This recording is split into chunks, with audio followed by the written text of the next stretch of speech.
Now, recently our church has a co-workers meeting. It was a very blessed and productive one. More importantly, I think it helps everyone learn something new about each other and the way each other thinks and does things.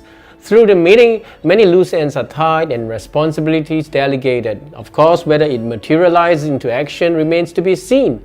But above all, it's really how we perceive counsel from the Lord through such meetings. Now, in the church or any organizational settings, when numbers and demands grow, we tend to see things become disorganized. And this is where people start making decisions or do things individually. Sometimes, in order to get things done quickly, decisions are made recklessly. Or on the contrary, if leaders are unsure and sit on the problems, decision making gets stuck and nothing moves. Now, moving recklessly or not moving at all are both detrimental to the church. We must avoid both scenarios. There are, however, also instances we think that some leaders are competent and we tend to rely on them to make decisions for everything, while every other co-workers refuse to put on their thinking cap. Now, such can be a very unhealthy situation in a church or organization where leaders, no matter how competent, can be stricken with fatigue and end up making bad decisions. So God, in His Word, has provided us with a remedy in such a situation, and it is called collective counsel. As Proverbs 11 says, "For lack of guidance, a nation falls, but victory is won through many advices." Now, I believe what this verse is trying to say is that God reveals His wisdom through collective counsel. No one should be smart in his own eyes, no matter how smart or experienced he is. Rather, he must trust the wisdom of collective counsel. This is especially so for the church, where God has distributed part of His wisdom to every co-worker, such that when every part is put together, it becomes complete. If such collective counsel is not achieved, increasing demands from the church will put a toll on church leadership, and we will see leaders end up firefighting and make wrong decisions. It was the case with Moses, where he almost suffered a burnout while managing the whole assembly of Israel, till his father-in-law Jethro told him to appoint leaders over all Israel to share the judiciary responsibilities with him.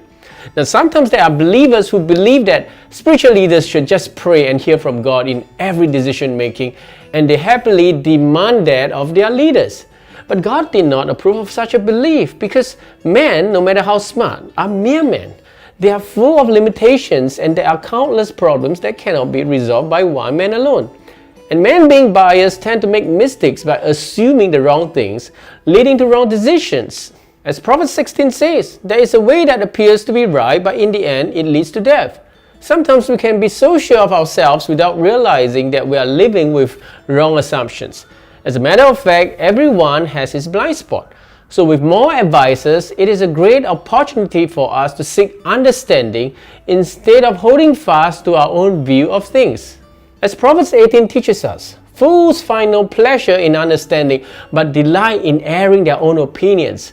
So when things are brought before collective counsel, it is important to open our ears instead of sticking to our preconceived fixed ideas.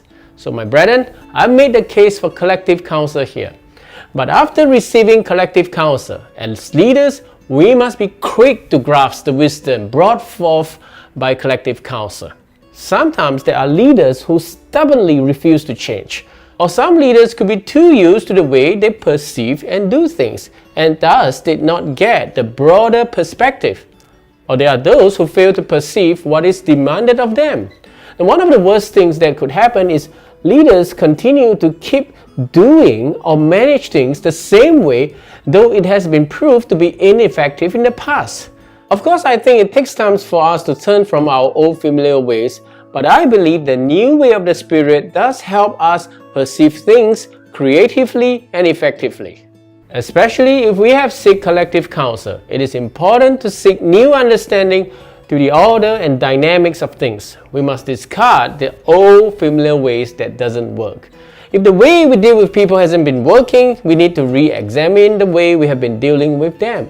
Or if the way we execute tasks reaps very little results, we need to review processes. Things must change. If not, the same problems will repeat itself. Now, where the church is concerned, if we leaders have taught the gospel well, people serve with pure motives. So first, we should not doubt the motives of service. Rather, we should treat one another with respect and honor them for their willingness to serve. Next, we must also seek improvement in all areas of our ministries. No improvement means stagnation. And my brethren, we must never let the work of God remain stagnant.